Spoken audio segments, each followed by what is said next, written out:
Assalamualaikum. Assalamualaikum warahmatullahi wabarakatuh. Waalaikumsalam warahmatullahi wabarakatuh.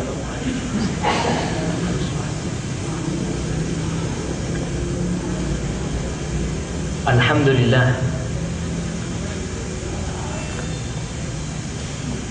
Alladzi bi ni'matihi tatimmu shalihat. Segala puji bagi Allah Jalla Jalaluhu, dan karena nikmatnya kebaikan-kebaikan menjadi sempurna, dan karena rahmatnya niat-niat baik hamba dapat terlaksana. Allahumma salli wa sallim wa zid wa barik wa an'im ala abdika wa rasulika habibina wa syafi'ina Muhammad.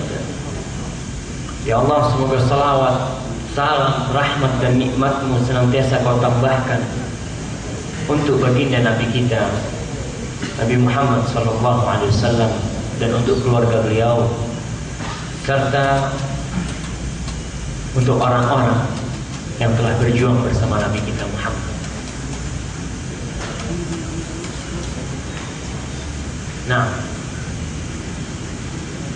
ada apa ini kok pada tegang? Kepanasan, ustadznya kedinginan.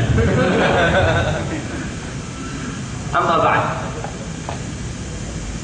Ini udah dipisah ini. Mana? Udah. Yang punya utang di sebelah sana. Iya. Ini yang punya utang. Karena Rata-rata semua kosan. oh, semuanya pada punya utang. Nah, tema kita hari ini adalah indahnya berhutang. Bukti dari indahnya berhutang, semuanya punya utang. Tapi insya Allah kita ingin kalau yang nggak punya utang tolong sendiri. Kalau bisa di sebelah kiri saya. Jadi nanti yang punya utang bisa ngutang ke sini gitu kan. Ketahuan gitu, oh itu banyak fulusnya gitu. Ma'asyiral muslimin wal muslimat rahimakumullah. Apa sih utang itu? Dan kenapa orang berhutang? Kenapa udah punya duit masih berhutang? Sampai orang-orang kaya duitnya udah banyak, dia masih berhutang. Dikarenakan memang ada sebagian yang memandang utang itu indah. Kalau nggak utang, gatel badannya. Mungkin ada sebagian kalau nggak punya utang dia bingung malah. Anak nggak punya utang ya. Karena saya lihat di kampung itu, menurut mereka, saat kita kalau punya utang, kita semangat kerja. Iya. Kalau nggak punya utang santai Ustaz. Maka bagaimana memotivasi diri bekerja? Akhirnya mereka berhutang. Padahal Rasulullah Sallallahu Alaihi Wasallam, kata Aisyah ini sering mendengar Nabi Muhammad SAW dalam doa-doa. Beliau itu berkata, Allahumma inni a'udzubika minal ma'tham wal maghram. Ya Allah, aku memohon perlindungan kepadamu dari perbuatan dosa dan dari hutang. Siapa yang tiap hari baca doa itu nggak ada hadiahnya ya? Mana panitianya? Siapa yang tiap hari baca doa itu? Doanya lain Ustaz. Doanya supaya bisa bayar hutang sekarang. Iya, memang ada doa supaya terhindar dari hutang. Ada doa bagaimana bisa bayar hutang. Kita akan pelajari. Aisyah tanya, kenapa Rasul kok sering banget katanya berlindung kepada Allah Subhanahu wa taala agar dijauhkan dari hutang. Apa kata Rasulullah sallallahu alaihi wasallam? Innahu man gharima haddan fakala wa wa'ad fa. Sesungguhnya orang yang berhutang itu biasanya bilang, kalau bilang bohong dia. Anak ini gimana ya? Udah 3 hari nggak makan. Bantulah saja. Anak punya masalah ini itu macam-macam. Bohong biasanya.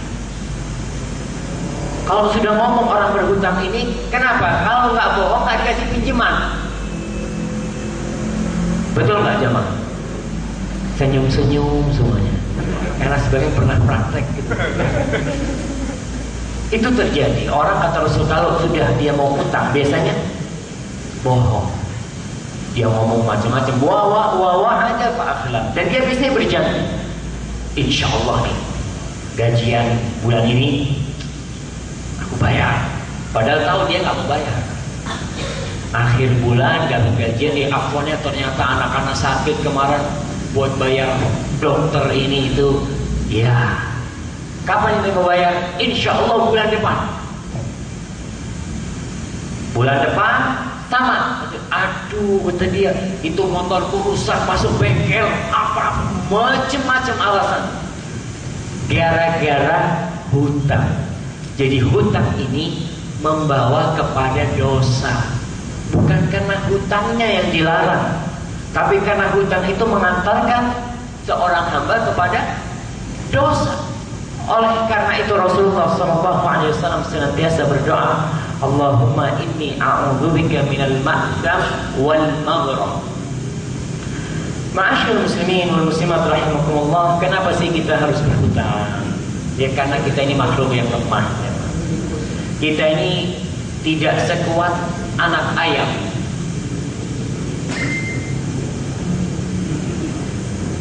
Bingung saatnya ada yang gelir. Anak mau minum dulu gitu. Bismillah.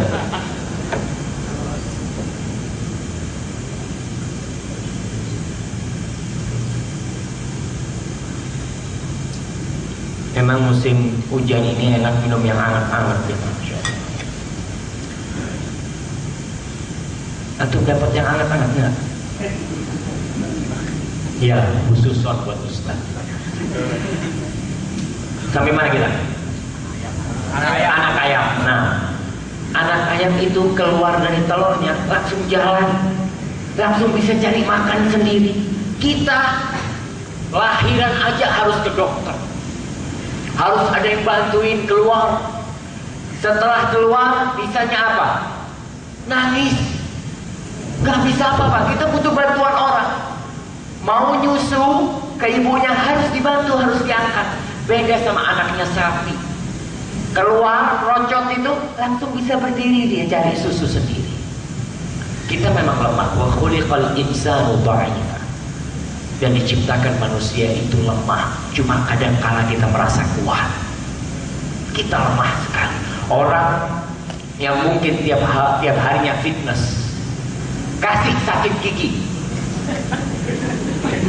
Nah, kasih sakit gigi itu langsung lemas, badannya gede, nggak bisa ngelawan itu sakit gigi. Lemah kita ini. Dan dalam kehidupan ini, hidupan ini seperti mendaki bukit lah. Kadangkala kita butuh tali untuk mendaki sebuah bukit, untuk mencapai puncaknya. Kadangkala kita butuh uluran tangan orang yang membantu kita. Oleh karena itu Islam membolehkan berhutang. Hutang, boleh nggak hutang? Boleh. Tapi sebelum bicara tentang hutang, sehingga bapak-bapak nanti pada keluar dari sini ngutang semuanya, ingat bahwasanya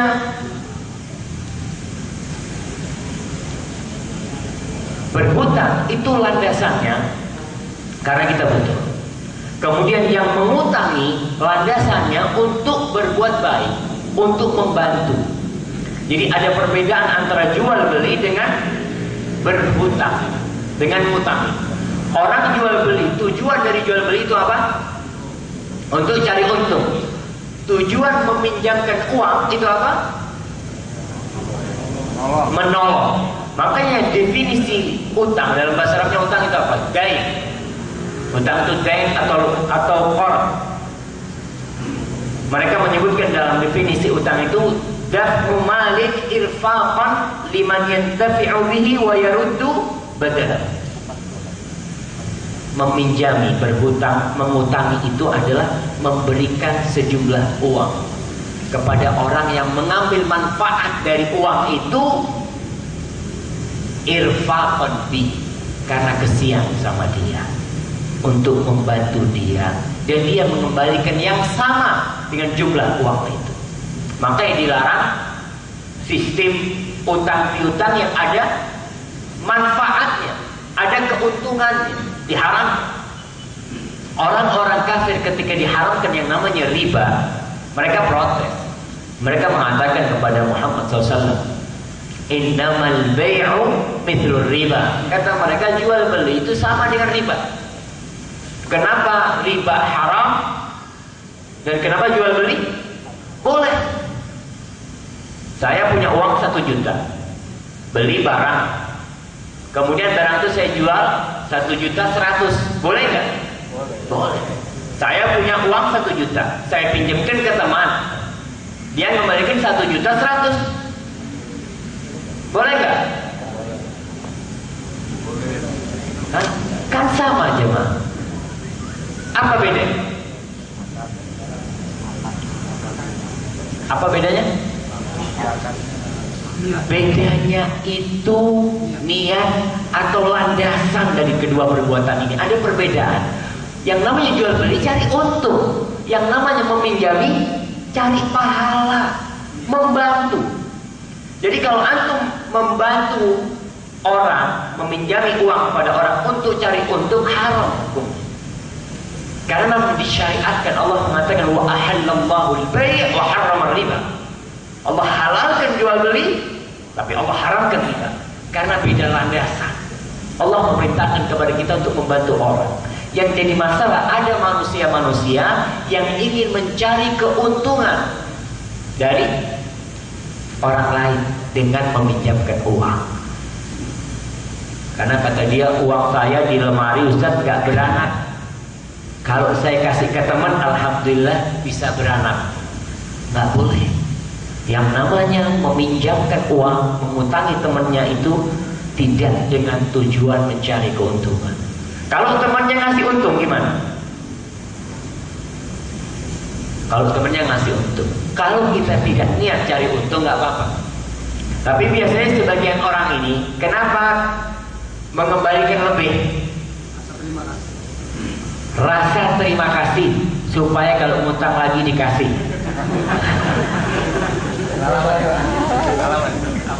Iya.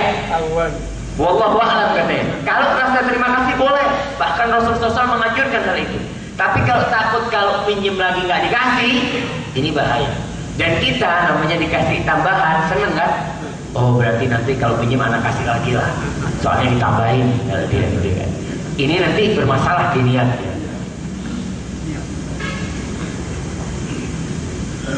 Jadi berhutang itu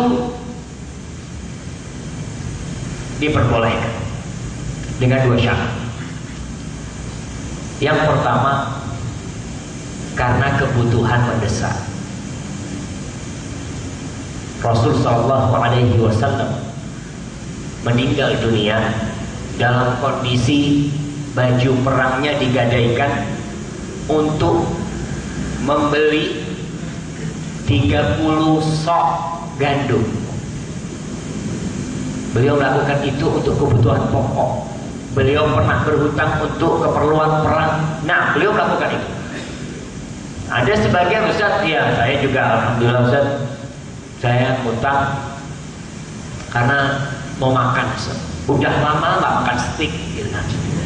Ngutang untuk beli steak, untuk beli apalah makanan-makanan yang mahal. Ya enggak lah, itu bukan kebutuhan-kebutuhan pokok ini. Yang ngutang mau beli warteg nggak bisa. Ngutang apa-apa diperbolehkan. Itu yang pertama. Jadi hukumnya boleh ketika untuk memenuhi keperluan yang primer, yang memang harus. Anak kita, ini anak Ustaz udah 3 bulan nggak bayar SPP. Kalau nggak bayar lagi, bapak nggak boleh ikut ujian, mamanya. Ya udah, darurat kita makan. Itu boleh, hukumnya mubah. Yang kedua, syarat kedua, hukumnya jadi mubah, punya niat kembalikan, dan yakin atau memiliki dugaan kuat bisa kembalikan. Ada orang punya niat kembalikan, tapi dia tahu dia nggak bisa kembalikan, maka di sini tidak boleh. Kalau dia punya niat dan memiliki dugaan kuat bisa kembalikan pinjaman itu, maka diperbolehkan bagi dia hutang. Kalau tidak, maka umpamanya yang tadi kita katakan, ada orang utang kepingin beli motor kebutuhan primer ya. Butuh lah, orang semua butuh motor sekarang. Tapi Ustaz, anak kepingin beli yang harga 100 lah, 100 juta gitu kan. Motor Ustaz, nggak macam-macam mana belinya itu. Boleh nggak utang seperti itu? Jadi hukumnya jadi makruh nanti atau haram. Ketika dia berhutang untuk sesuatu yang di luar kebutuhan primer dia. Jadi makruh kalau dia punya niat dan bisa mengembalikan. Tapi jadi hukumnya haram ketika dia tidak bisa mengembalikan. Dia tahu dia tidak bisa mengembalikan, tapi dia maksa berhutang untuk melakukan hal itu, maka hukumnya jadi haram. Rasul SAW pada awal Islam itu tidak mau mensolati orang yang punya hutang. Jadi orang yang punya hutang pernah datang jenazah dibawa ke depan Nabi Muhammad SAW. Mereka, ya Rasulullah sholli alaihi, Rasul tolong sholatkan dia. Kata Rasulullah bertanya, hal taraka dainan, dia meninggalkan hutang? Enggak Rasulullah. Dia meninggalkan sesuatu? Enggak Rasulullah. Sahabat mengatakan orang ini nol, enggak punya apa-apa, enggak punya hutang, tapi enggak meninggalkan warisan juga. Rasulullah SAW. Kemudian datang lagi jenazah. Rasulullah tanya, hal alaihi dain? Na'am. Dia punya hutang kata dia. Hal taraka syai'an? Na'am. Dia meninggalkan warisan yang bisa untuk bayar utangnya. Rasul nyolatin dia. Yang ketiga, Rasul tanya, hal alaihi dain? Kata sahabat, iya. Hal kadanani. Dia punya utang 3 dinar. Hal taraka syai'an? Dia meninggalkan warisan enggak? Enggak. Orang ini tidak punya warisan. Maka Rasul diam, sallu ala sahibikum, salati saudara kalian. Rasul tidak mau mensolati. Ibnu Hajar ketika menjelaskan, Ibnu Hajar al-Asqalani dalam Fathul Bari ketika menjelaskan tentang hikmah kenapa Nabi itu nggak mau mensolati orang yang punya hutang pada awal Islam. Karena setelah itu Rasulullah menanggung orang yang punya hutang, umat yang punya hutang, Rasulullah menanggung dari Baitul Mal. Pada awal-awal masih belum punya umat Islam pada waktu itu, tapi setelah memiliki uang yang cukup, maka Rasulullah SAW menjamin orang yang punya utang nggak mampu bayar, maka dibantu dari Baitul Mal. Sekarang nggak ada. Ibnu Hajar mengatakan, wa fi hadzal hadits isy'arun bi su'ubati amri dain. Hadis ini menunjukkan kepada kita bahwasanya urusan utang itu urusan yang berat, nggak main-main urusan utang. Wa annahu la yanbaghi tahammuluhu illa min darurah, di mana tidak seharusnya seorang berhutang kecuali kalau darurat.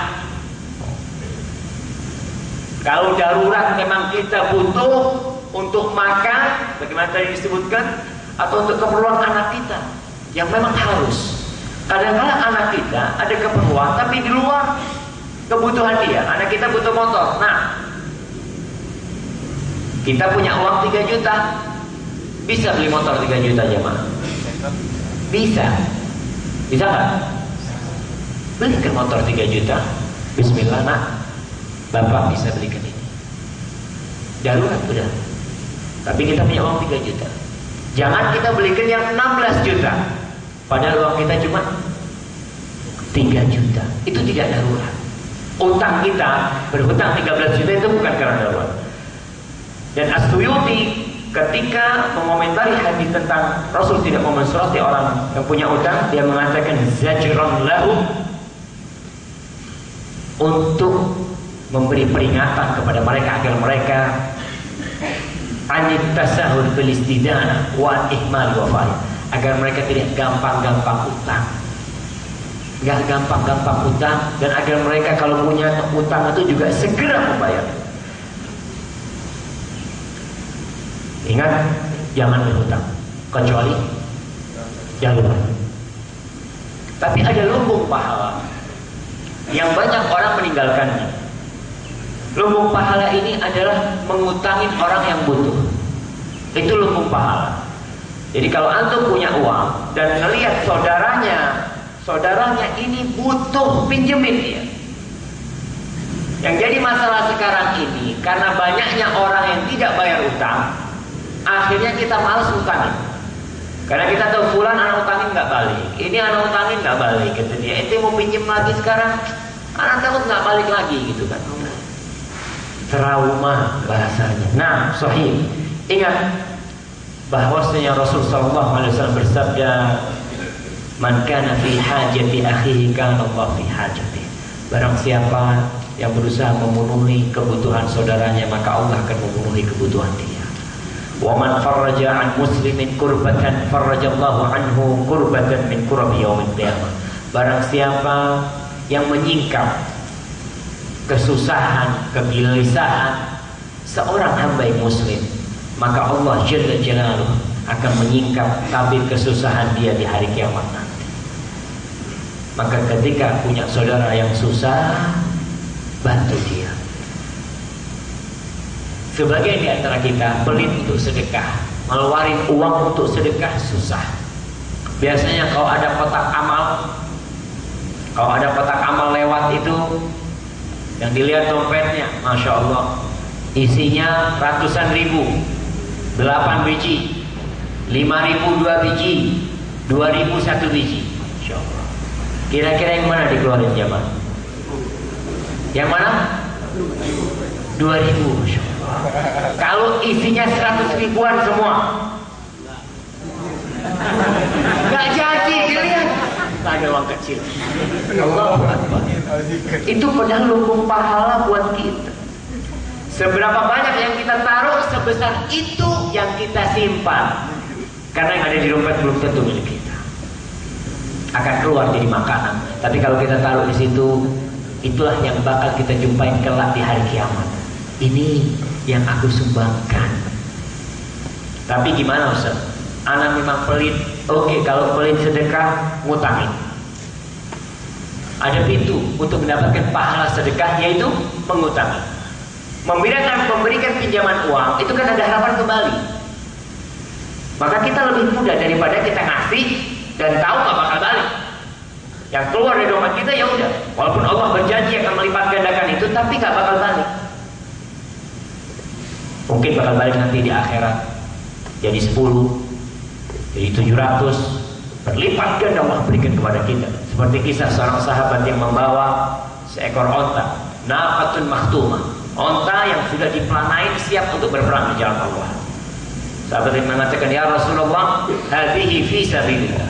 Onta ini ya Rasulullah di jalan Allah. Aku sedekahkan untuk di jalan Allah. Apa kata Rasulullah SAW? Laka biha yaumal qiyamah 700 naqah, kulluha makhtumah. Kau akan mendapatkan ganti di hari kiamat 700 ekor onta, semuanya berperang. Jadi yang bakal ada di timbangan kebaikan dia di hari kiamat bukan satu onta. Berapa? 700 onta yang akan memberatkan timbangan kebaikan dia. Sekarang kalau antum pelit, ingat dengan sabda Rasul SAW dalam hadis riwayat Ahmad. Beliau mengatakan, Inna salafa yajri majra syatras sadaqah. Inna salafa yajri majra syatras sadaqah atau syatris sadaqah. Sesungguhnya mengutangi, meminjamkan uang itu sama dengan separuh sedekah. Jadi antum ngutangin 100.000 seakan-akan bersedekah 50.000. Jadi dapat pahala kita minjemin orang itu. Pahala apa? Pahala separuh sedekah. Dan sedekah itu dilipat gandakan menjadi 10 kali, menjadi 700 kali. Jadi kita meminjamkan, bakal Allah kasih ganti sebagaimana sedekah itu diganti oleh Allah Subhanahu wa taala. Kemudian ini meminjamin, awal meminjamin. Ada pahala lain. Pahala lain itu kalau orang itu kesusahan. Karena kita minjemin orang macam-macam. Ada orang yang tidak terlalu butuh, ada orang yang susah banget. Pahalanya akan lebih berlipat ganda. An Buraidah ini mendengar Rasulullah SAW bersabda, Man anzara mu'siran falahu bikulli yawmin mithluhu sadaqah. Kata Rasulullah SAW, barang siapa yang menangguhkan pembayaran utang bagi orang yang kesusahan, maka dia akan mendapatkan setiap hari seakan-akan dia bersedekah dengan nominal uang yang dipinjam. Tiap hari. Kalau orang itu kita kasih pinjam 1 juta, setahun bayar setiap hari seakan-akan kita sedekah 1 juta. Qala tsumma sami'tu, kata Buraidah, kemudian aku dengar lagi Nabi bersabda, man anzara mu'siran falahu bi kulli yawmin mithlahu shadaqah. Barang siapa yang menangguhkan pembayaran utang orang yang kesusahan, maka dia dapat double pahala sedekah. Maka Buraidah tanya, kok seakan-akan hadis ini bertentangan? Yang pertama mengatakan sama, yang kedua mengatakan double. Maka Buraidah bertanya kepada Rasulullah SAW, qultu sami'tuka ya Rasulullah, wahai Rasulullah, aku mendengar kau bersabda, man anzara mu'siran falahu bi kulli yawmin mithluhu shadaqah. Kau katakan orang yang menangguhkan pembayaran orang yang berhutang, yang kesusahan, maka dia akan mendapatkan pahala sama seperti jumlah nominal itu sedekah. Kemudian aku dengar kau sekarang bersabda, man anzara mu'siran, barang siapa yang menangguhkan pembayaran utang bagi orang yang kesusahan, dia akan dapat double pahala sedekah. Apa kata Rasulullah SAW? Lahu bi kulli yawmin mithluhu sadaqah qabla an yahilla ad-dain, fa idza halla falahu mithlaihi sadaqah. Kata Rasul, dia itu dapat pahala sama 1 kali 1, bukan double, ketika belum jatuh temponya. Apabila sudah jatuh temponya, seharusnya dia bayar tanggal 1, kemudian kita ulur waktunya dia untuk bayar, maka dengan setiap hari ketika sudah jatuh temponya dia dapat double pahala sedekah. Gimana kalau kita biarkan dia nggak bayar sampai kita mati? Sudahlah, nanti kapan bisa bayar-bayar? Terus sampai mati kita akan dapat pahala double sedekah. Gimana, ada yang mengutangin saudaranya dapat pahala sedekah jamaah. Hadis ini sahih diriwayatkan oleh Imam Ahmad. Maka berusaha kita untuk lebih membuka hati kita, jangan pelit-pelit untuk memberikan pinjaman. Abu Darda rahimahullahu ta'ala, dia mengatakan radhiyallahu ta'ala anhu, la an uqrida musliman dinarain thumma yaruddani thumma yuraddani thumma uqriduhuma ahabbu ilayya min an atasaddaq bihima. Kata Abu Darda, aku minjemin orang 2 dinar, aku pinjam dia 2 dinar. 1 dinar berapa jamaah? 1 dinar berapa? 4,25 gram. 4,25 gram. Jadi 2 dinar kira-kira 8,5 gram. Kata dia, aku minjemin orang 2 dinar itu lebih aku sukai. Kemudian dia kembalikan uang 2 dinar itu, kemudian aku minjamin dia lagi, itu lebih aku cintai daripada sedekah dengan 2 dinar. Kenapa? Yang pertama, orang pinjam biasanya butuh. Tapi kalau kita ngasih orang miskin, kadang-kadang mereka bohong. Yang minta-minta kelihatannya miskin, tapi modal juga. Tapi kalau orang pinjam biasanya dia benar-benar butuh. Yang kedua, dia dapat pahala sedekah, uangnya tetap dapat pahala sedekah. Pinjam fadhal, tak kembalikan. Ente kalau butuh lagi pinjam lagi, oh, kita kasih lagi, dapat kita pahala sedekah terus. Tapi ingat, Rasulullah SAW berlindung dari hutang. Jangan karena antum berpandangan orang itu disuruh meminjamkan uang, antum akhirnya berbondong-bondong untuk ngutang. Nah, antum berbondong-bondong ngutangin orang, gak apa-apa. Karena seram banget yang namanya hutang itu para jamaah. Jangan sampai mati membawa hutang. Ada sebagian di antara kita yang meremehkan hutang. Dalam hadis riwayat Muslim, Rasulullah SAW bersabda, yaghfirullah lisyahid kulla dzambin illa dzin. Allah mengampuni orang yang mati syahid, mati perang di jalan Allah Jalla Jalla, semua dosanya diampuni kecuali utang. Kecuali utang. Jadi jangan antum soleh, masya Allah, sholatnya banyak, puasanya banyak, tapi utang gak dibayar, gak bakal diampuni dosa utangnya itu. Dan Rasulullah SAW bersabda, pernah satu hari Rasulullah SAW lagi duduk-duduk, beliau mengangkat kepalanya ke langit, mengatakan Subhanallah, madza nazala minat tasydid. Kemudian beliau meletakkan tangannya di dahinya. Kata dia, Maha suci Allah. Apa ini, kata Rasul? Satu hal yang berat sekali yang telah turun. Fasakatna wa fazi'na. Sahabat gak berani tanya kepada Rasulullah SAW, takut. Karena Nabi melihat satu hal itu sangat berat sekali. Mereka takut dan mereka falamma kana minal ghad, ketika keesokan harinya ada sahabat yang tanya, ya Rasulullah, Muhammad bin Jahsy, ya Rasulullah, apa sih yang kemarin kau katakan Maha suci Allah, ada satu hal berat yang telah turun? Apa kata Rasulullah sallallahu alaihi wasallam? Law anna rajulan qutila fi sabilillah thumma uhyiya thumma qutila fi sabilillah. Andai kata ada orang yang mati di jalan Allah, kemudian orang itu dihidupkan kembali, kemudian orang itu berjuang di jalan Allah lagi dan mati lagi, kemudian dia punya utang tidak diampuni dosa utang. Hadis sahih diriwayatkan Imam Ahmad dan Nasai. Jadi jangan pernah meremehkan utang, karena utang ini berat. Kalau harus hutang, harus Ustaz, kebutuhan memang mendesak, nawaitunya dibenar. Berhutang itu ada niat. Kalau niatnya benar, insya Allah dimudahkan bagi Allah Jalla Jalaluhu untuk membayar hutang. Kata Rasul sallallahu alaihi wasallam dalam hadis riwayat Ibnu Majah, dan hadis ini sahih, ayyuma rajulin yadayyanu daynan wa huwa mujmi'un an la yuwaffiyahu iyyahu laqiyallahu sadiqan.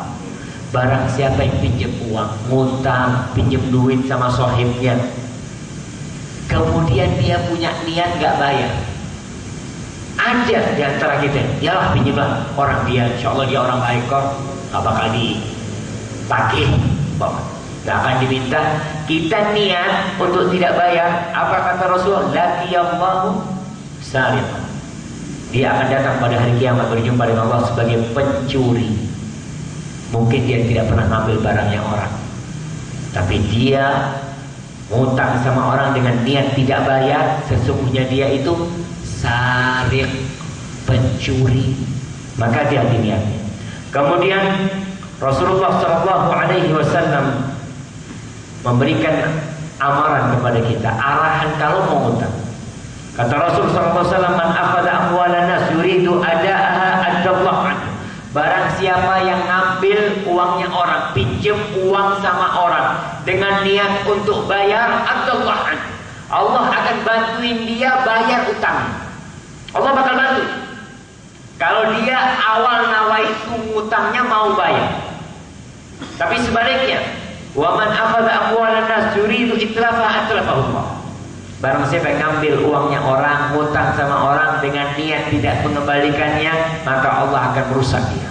Sudah gak berkah hartanya. Dan kita lihat ada orang-orang yang dalam hidupnya berpindah dari satu lubang ke lubang yang selanjutnya. Hidupnya penuh utang dan gak bisa bayar utang karena nawaitunya gak benar, niatnya tidak benar. Saya pernah berjumpa dengan seorang, subhanallah, saya dengar dia punya utang di sana, kemudian punya utang di sana, terakhir dia mau utang ke sini. Saya ngomong, jangan diutangi, karena dia banyak tanggungan yang belum terbayarkan. Dia ini kan udah ngaji, Masya Allah, ngomongnya juga manis tentang agama, insya Allah dia bayar, masa gak malu sama ilmunya. Akhirnya terjadi ngutang dan gak bayar. Dan wallahu a'lam, saya tidak tahu dengan niat dia, tapi orang yang seperti ini biasanya memang orang-orang yang tidak punya niat untuk bayar. Maka antum nanti ada nggak di sini yang seperti itu, jemaah? Jemaah, insya Allah nggak ada kan? Insya Allah semuanya bayar utangnya. Ada nggak yang temannya punya utang sampai sekarang belum bayar? Ada, katanya. Hati-hati yang seperti itu. Allah mengetahui isi hati kita. Kemudian di antara adab berhutang ini, selain nawaitunya, yang kedua yang harus kita perhatikan, jangan nunda-nunda bayar utang. Jangan nunda-nunda bayar utang. Kita memang kadang-kala kita punya duit nih, kita utang sama sohib 1 juta. Niat bayar kapan? Bulan depan. Pertengahan bulan kita dapat rezeki. Pertengahan bulan kita dapat rezeki. Sudah bismillah, langsung bayar. Jangan ditunda, karena sebagian berpikir untuk memutar uang. Diputar dulu mah. Siapa tahu dapat untung, diputar. Akhirnya pas datang hari pembayaran gak bisa bayar. Cepet, jangan usah mikir untung. Ini keuntungan kita dapat dari Allah Subhanahu Wa Taala. Kita bayar tepat waktu, kita dapat untung besar. Kita bayar sebelum waktunya, kita akan dapat pahala yang besar sekali dari Allah Subhanahu Wa Taala.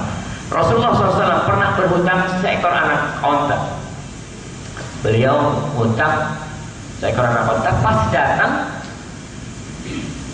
onta sedekah, langsung Rasulullah memerintahkan kepada Abi Rafi, Abu Rafi, bayarkan utangnya pula, nggak ditunda-tunda, bayarkan. Abu Rafi berangkat ke sono, ternyata anaknya unta nggak ada. Datang ke Rasulullah SAW, ya Rasulullah, kata dia, nggak ada anaknya unta. Yang ada khiyaran rubaiyah, unta yang lebih bagus dan umurnya lebih tua sudah, lebih besar. Rasul mengatakan, a'tihi iya, bayarkan kepada dia. Inna khiyaran nas ahsanuhum qadha. Orang yang paling baik adalah orang yang paling baik ketika nyaur utang. Orang yang paling baik adalah orang yang ketika punya hutang dia nyaur tepat waktu, dan kalau punya rezeki dia tambahin. Dari hadis inilah, hadis riwayat Muslim, kita diperbolehkan untuk memberikan tambahan. Dan dari hadis ini kita bisa mengetahui bagaimana orang yang baik. Orang yang baik biasanya kita menyebut, ya orang yang suka datang pengajian. Masya Allah, fulan selalu datang pengajian. Oke, ilmu agamanya baik mungkin. Tapi apakah akhlaknya baik? Rasul memberikan salah satu standarisasi ini kalau bayar utang. Kalau dia baik bayar utangnya, insya Allah dia orang baik. Tapi kalau susah, walaupun hafalan Qur'annya 25 juz, tapi kalau dia susah bayar utang, berarti orang ini bukan orang baik. Maka perlu diperhatikan. Standarisasi kebaikan itu salah satunya adalah membayar utang tepat waktu dan melebihkannya. Kemudian orang-orang yang menunda pembayaran utang, itu kehormatannya hilang. Dan perlakuan dia ada perubahan kezaliman. Umpamanya fulan gak bayar utang, menunda-nunda pembayaran utang. Kita punya teman bergaul sama fulan, hati-hati, kamu hati-hati, jangan fulan ini susah bayar utangnya. Boleh nggak kita ngomong gitu?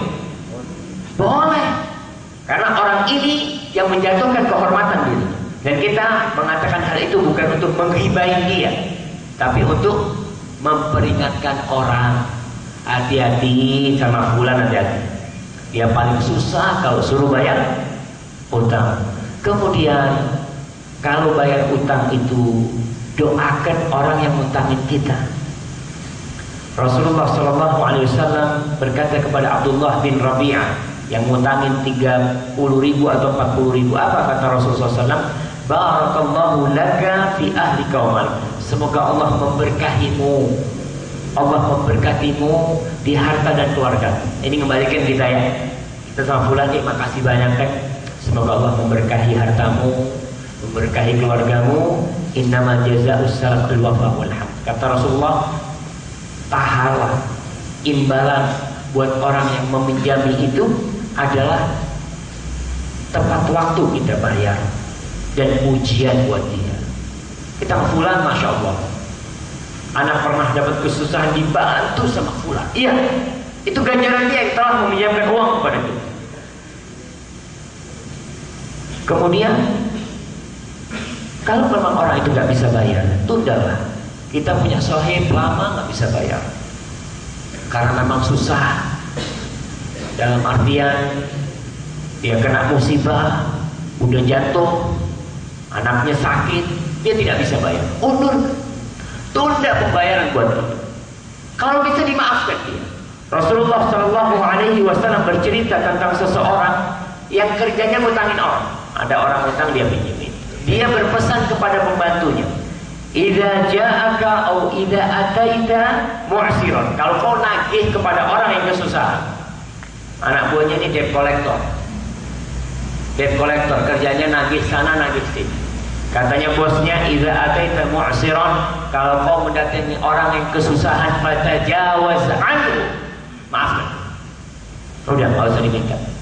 La'allallah an yatajawaz anhu.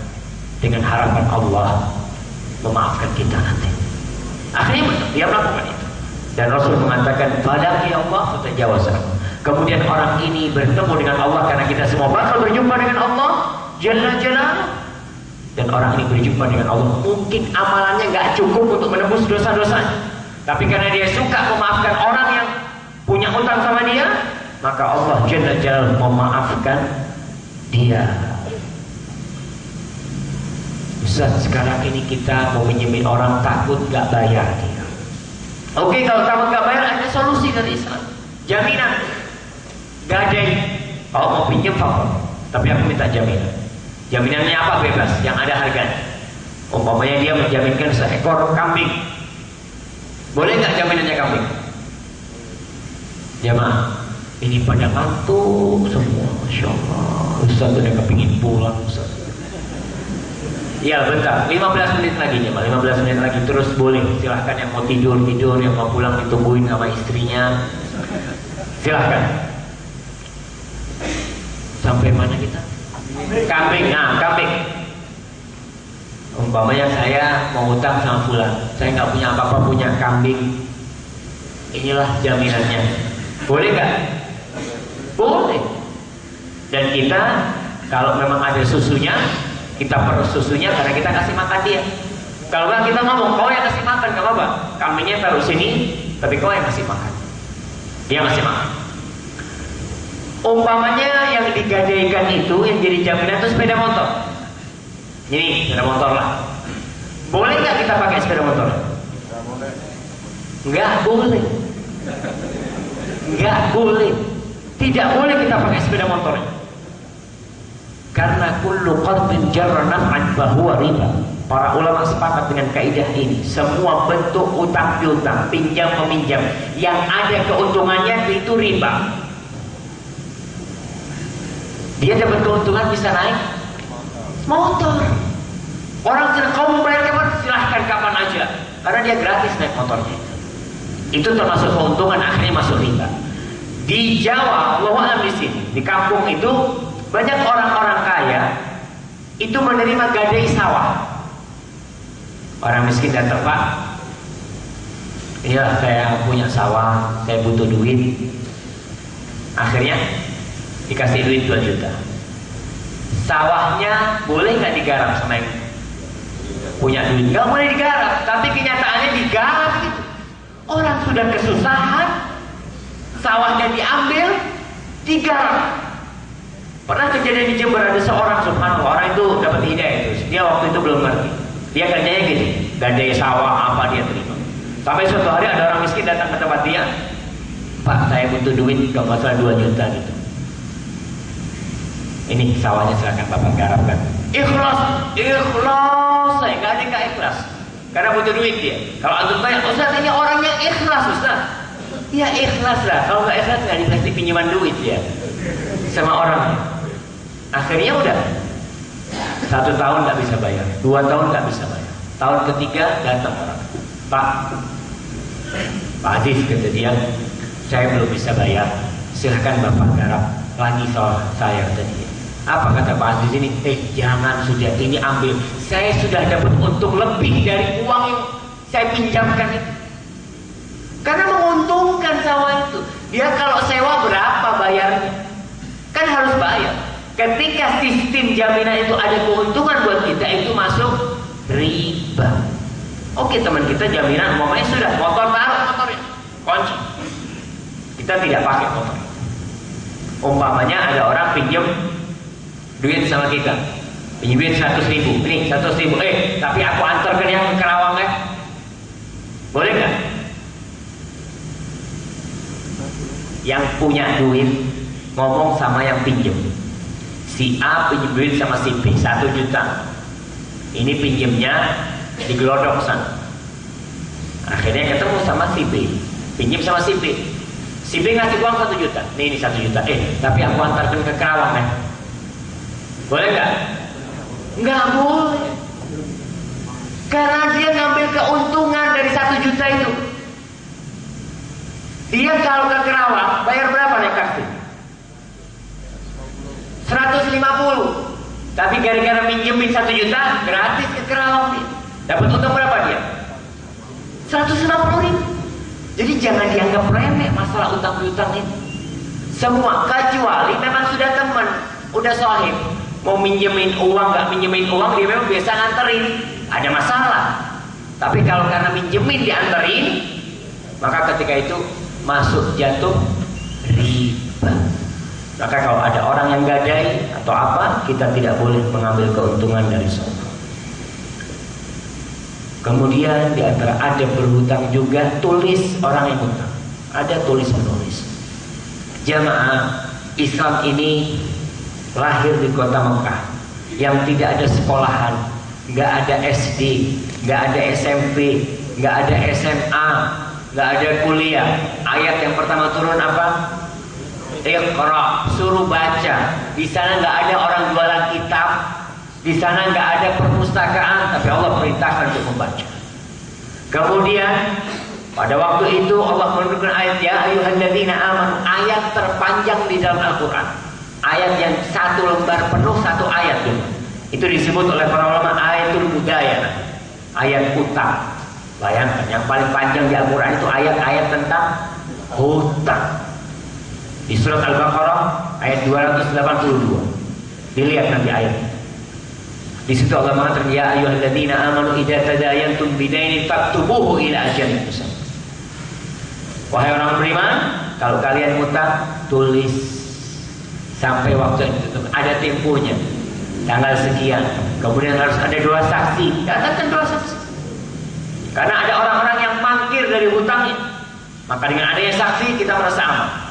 Dengan adanya tulisan, orang itu nggak bayar, kita boleh ke mahkamah, ke pengadilan, kita ke polisi agar dia ambil uang. Kemudian bagaimana sekarang sebelum ditutup ini caranya agar kita bebas dari hutang? Tips-tips yang harus kita pakai agar kita terlepas dari hutang. Yang pertama, sebelum kita terperosok ke pintu hutang, perhatikan hal-hal berikut ini. Ridholah dengan yang sedikit. Yang pertama, ridholah dengan yang sedikit. Apa yang Allah berikan kepada kita, ridholah. Mungkin gak banyak, tapi kalau kita ridho, nikmat hidup kita itu. Utang itu hamun bil-lail wa dhillatun bin-nahar.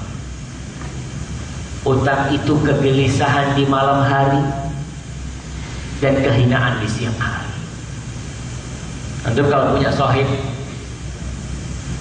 yang antum tidak suka sama dia, utangin dia dulu.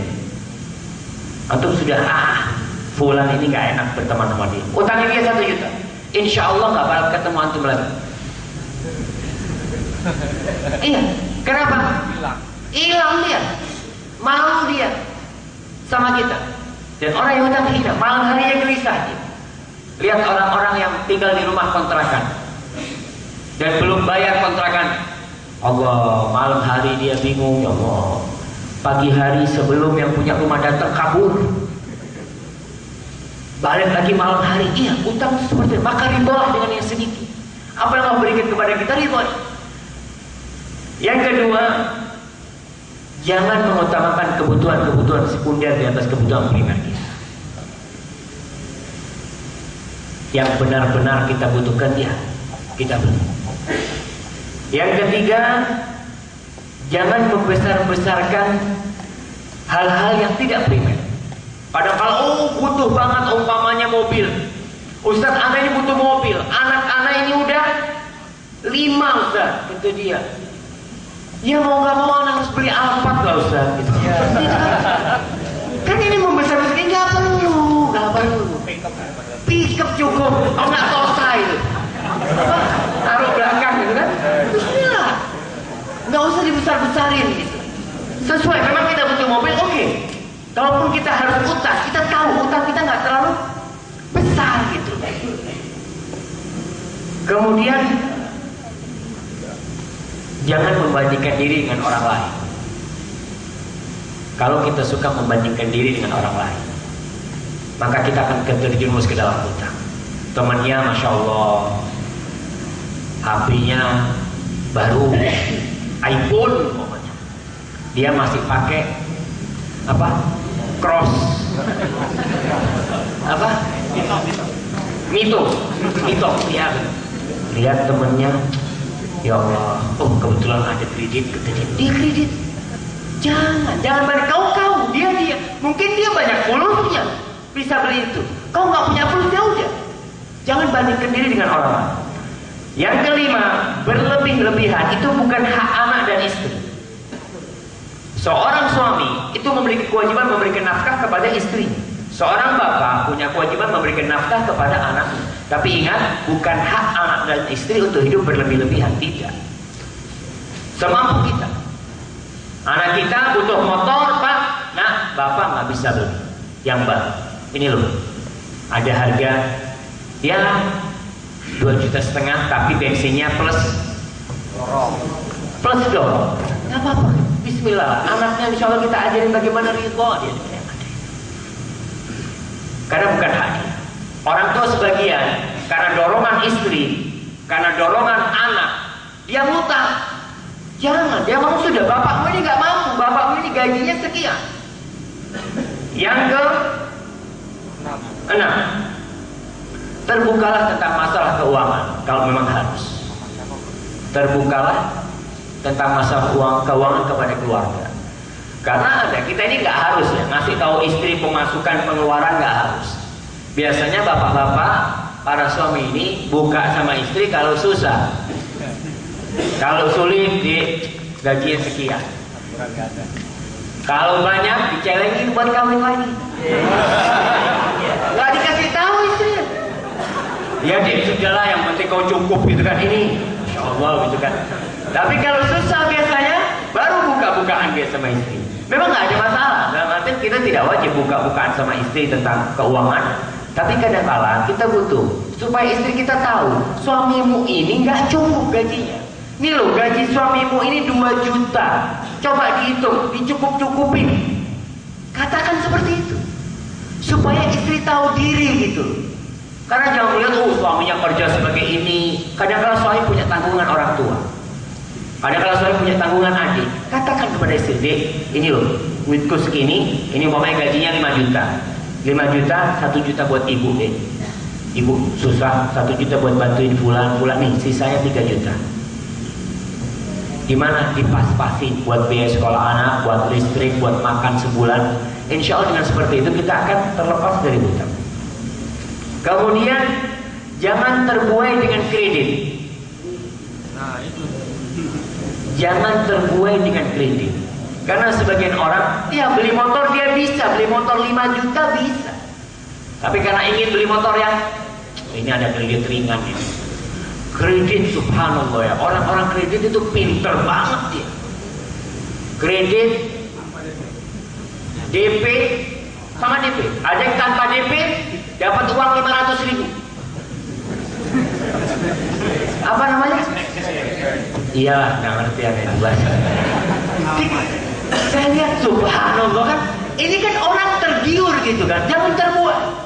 Karena ingat utang itu bakal bisa menjauhkan kita dari pintu surga. Utang itu kita nggak bisa bayar. Apalagi sistem kredit. Ini kalau sistem kredit itu ada 2. Sistem kredit yang Islami, ada sistem kredit yang riba. Yang riba kita tidak bicarakan. Yang Islami ada orang ya, kau punya motor itu, udahlah aku kredit motormu berapa? Ini boleh. Tapi kalau sistem yang segitiga itu nggak boleh.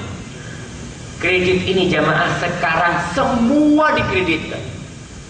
Duster, daster dikreditin. Saya lihat subhanallah gitu kan. Apa namanya? Yang tempat tidur itu? Spray dikreditin. Panci kredit. Mungkin juga sutil itu. Kita kan akhirnya terbulai. Padahal masih bisa dipakai yang di rumah. Karena ada kredit, ya bismillah kan kredit. Tidak boleh. Jangan terbuai. Sudah. Selama masih bisa dipakai hal itu. Karena memang kita berlindung kepada Allah agar kita dijauhkan dari itu. Yang ke berapa? 8. Yang ke-8. Jangan membujurkan kakimu lebih dari selimutmu. Tahu selimutnya cuma setengah meter. Kakinya jangan dikeluarin, bakal kedinginan kita. Tarik, melungker sedikit. Anget. Ada orang-orang yang memeluk pohon lebih besar dari tangan. Jangan. Punya usaha. Sebagian orang udah usahanya jalan, tapi pikirannya ini kalau ini saat modal 10 juta, saat anak untung itu 1 juta. Coba modalnya 1 M. Wah, berarti untung anak 100 juta gitu kan. Wah, orang kayak gini itu bakal susah hidup, bakal kedinginan karena dia memeluk di batas kemampuan dia. Udah, mampumu itu segitulah, dan syukuri yang ada. Yang ke-9, jauhi kartu kredit. Buang tuh kartu. Karena itu mendorong kita untuk utang. Kita kalau punya, mau nggak mau kan, masya Allah ini ada HP kalau pakai kredit, kartu kredit bisa 0% atau apa. Tetap itu riba, jamaah. Kenapa tetap riba? Karena asal muasal akadnya sudah riba. Akadnya kan riba. Maksudnya kalau pos 1 bulan 0%. Tapi lebih sehari ada bunganya nggak? Ada bunganya. Jadi akadnya sudah akad riba. Kita berakad dari awal itu sudah riba. Sistem riba jahiliyah seperti ini. Riba di masa jahiliyah itu sudah habis waktu saya. Boleh tambah sedikit. Nah, sistem riba jahiliyah itu modelnya saya utang berapa? 1 juta. Orangnya ngomong sama saya, bulan depan bayar ya? Iya.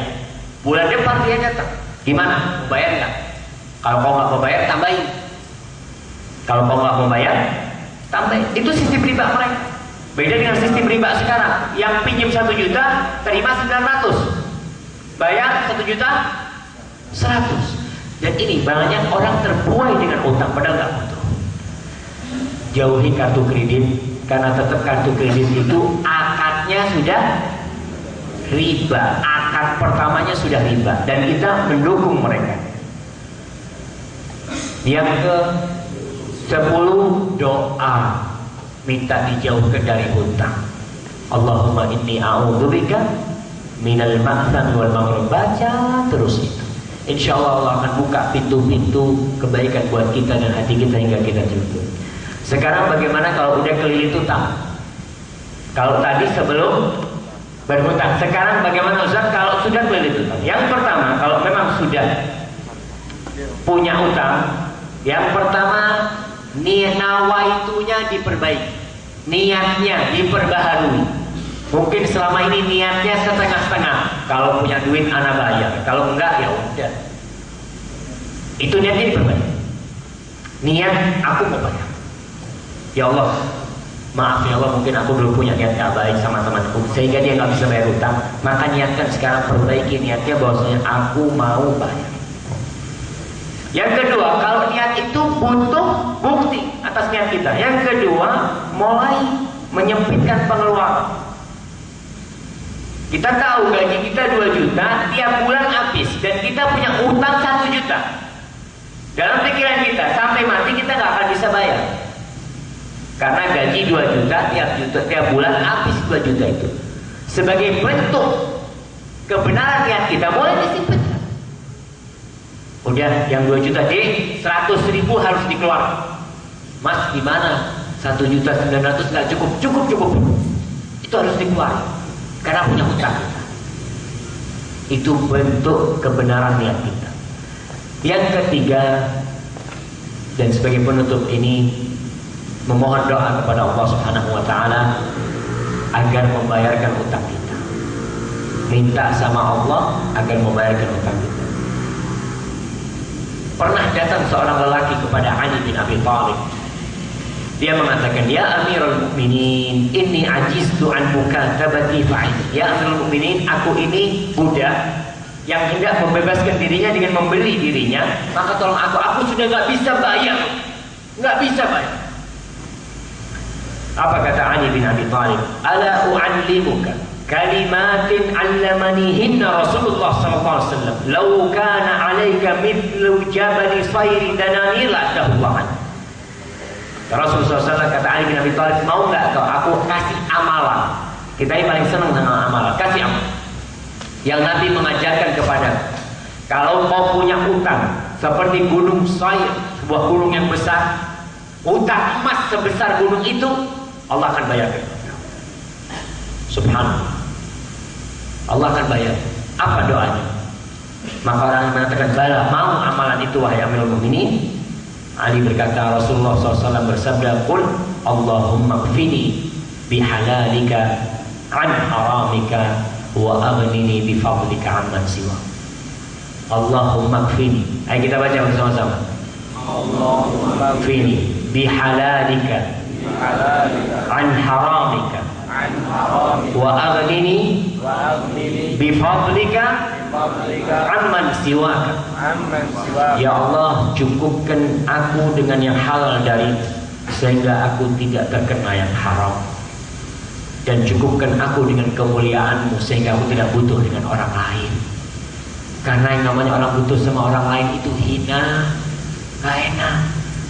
Hadis ini rawahu Tirmidzi dan disahihkan oleh Syekh Albani rahimahullahu taala. Maka semoga kita bisa lebih baik bermuamalah dengan orang lain, baik dalam berhutang atau dalam mengutangi orang lain, baik dalam menagih atau ketika kita membayar utang kita kepada orang lain. Dan berdoalah, ajarkan kepada anak-anak kita agar dia tidak berhutang dari kecil. Ajarkan dia qanaah kepada apa yang Allah berikan kepada kita. Insya Allah hidup kita akan lebih tentram, lebih damai, dan Allah akan membayarkan hutang-hutang kita. Wallahu a'lam bishawab. Itu yang bisa saya sampaikan, kurang lebihnya saya mohon maaf. Sallallahu ala nabiyina Muhammad wa ala alihi wasallam. Alhamdulillahirrahmanirrahim. Terima kasih kepada Ustaz yang telah menyampaikan materinya. Kemudian kita menginjak kepada soal tanya jawab. Bagi rekan-rekan yang ingin bertanya, kami persilakan.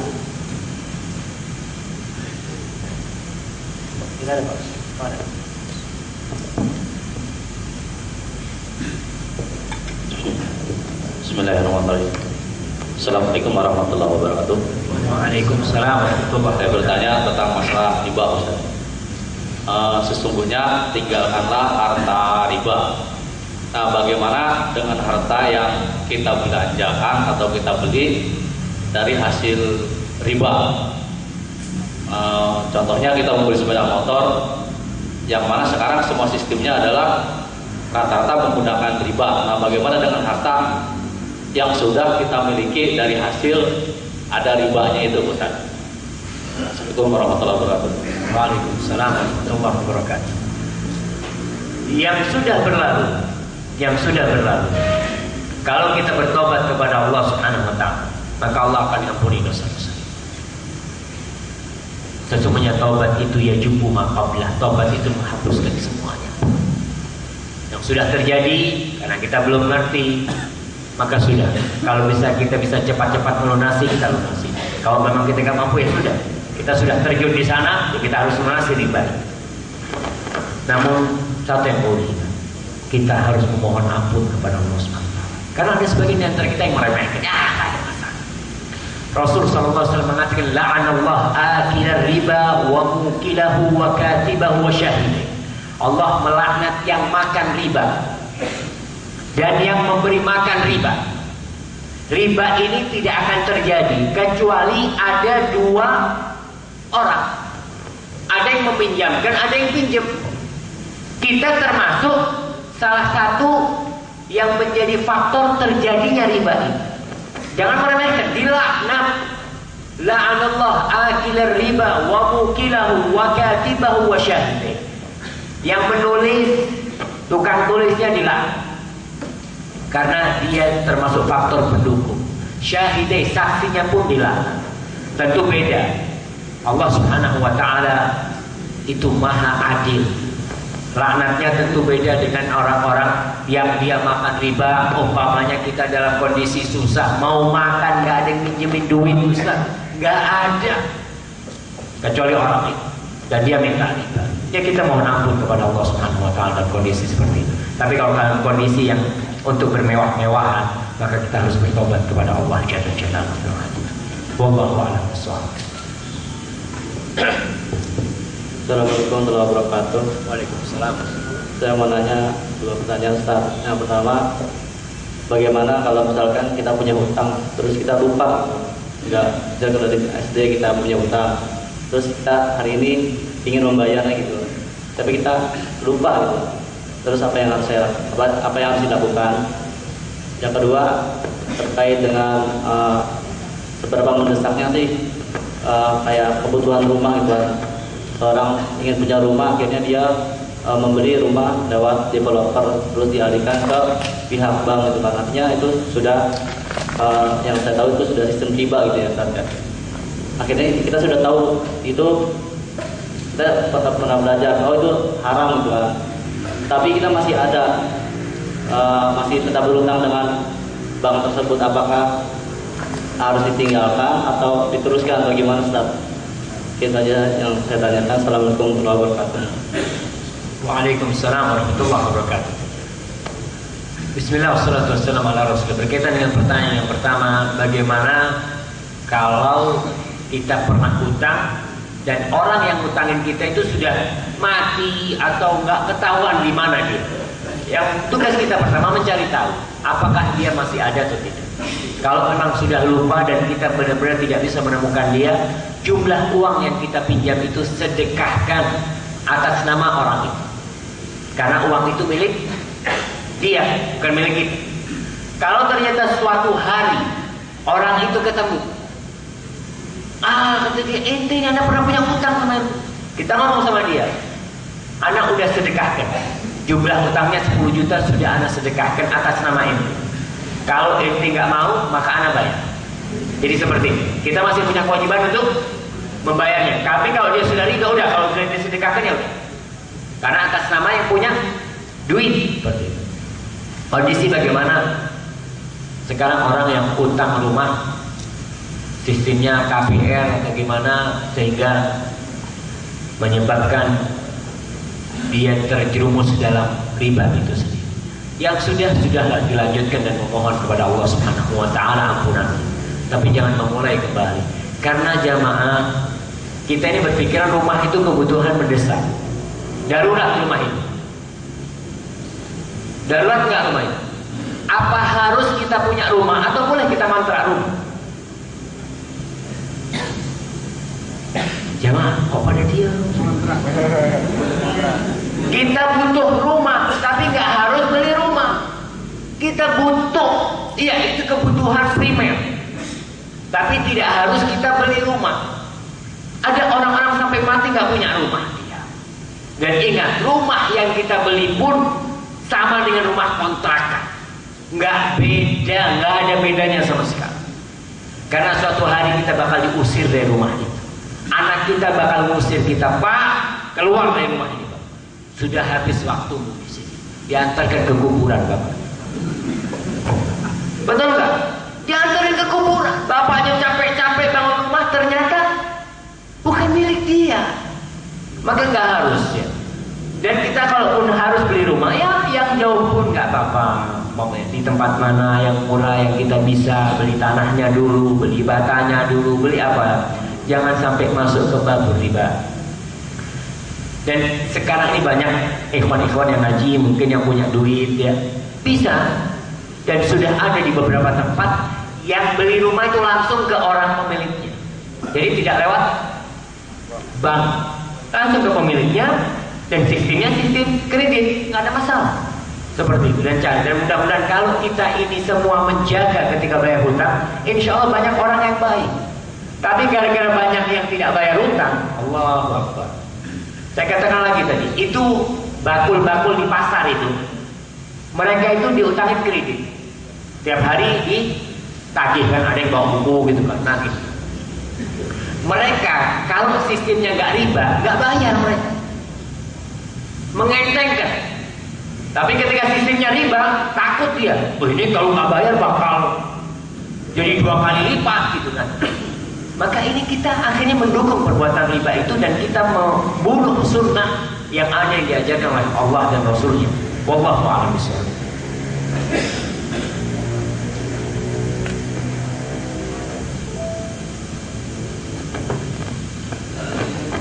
Assalamualaikum warahmatullahi wabarakatuh. Waalaikumsalam warahmatullahi wabarakatuh. Nama saya Rashid, Pak. Mau tanya Ustaz, misal ada permasalahan tentang permodalan atau investasi gitu Pak. Itu seandainya kita mengasihkan modal ke orang lain, itu udah ada kesepakatan bahwa kita nanti bisa dapat untung sekian dengan orang tersebut, dan orang tersebut menyanggupi. Tapi ketika sudah berlangsung jangka waktu tertentu itu terjadi apa ya?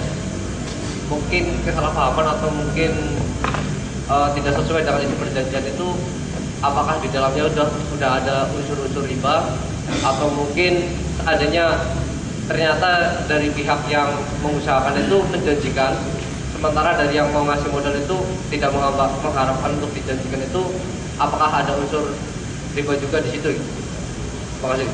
Ya, bismillah. Berkaitan dengan bagi hasil, kalau kita mau tanam modal sama orang, itu boleh dalam Islam. Udah ada. Hah? Jawab ini dulu. Iya, Ya. Nah, kalau bagi hasil ada dalam Islam, tapi sistemnya yang namanya pemodal itu memberikan uang, umpamanya 10 juta. Yang bekerja itu memberikan jerih payahnya. Kemudian ada kesepakatan. Kesepakatan itu harus persentase, bukan uang. Dalam artian, kalau 10 juta tiap bulan aku kasih kau, umpamanya 500. Itu nggak boleh, karena itu riba. Tapi persentasenya ya gini, namanya bagi hasil. Kau dapat 40% dari keuntungan. Kau dapat 50% dari keuntungan, atau 50%. Kalau untung, kalau nggak untung, orang ini rugi modalnya, yang mengerjakan rugi tenaganya. Jadi bagi hasil itu untung rugi. Kalau yang memutar uang ini amanah, kalau karena keteledoran dia rugi, maka dia harus mengembalikan modalnya. Maka harus dilihat sistemnya, bagaimana sistem yang ada, dan sudah ada sistem yang syar'i, tinggal dipelajari. Wallahu a'lam bishawab. Apabila yang saya sampaikan benar itu dari Allah Subhanahu wa taala, kalau ada yang salah itu dari diri saya sendiri, Allah dan Rasulnya terbebaskan dari kesalahan itu. Wassalamualaikum warahmatullahi wabarakatuh.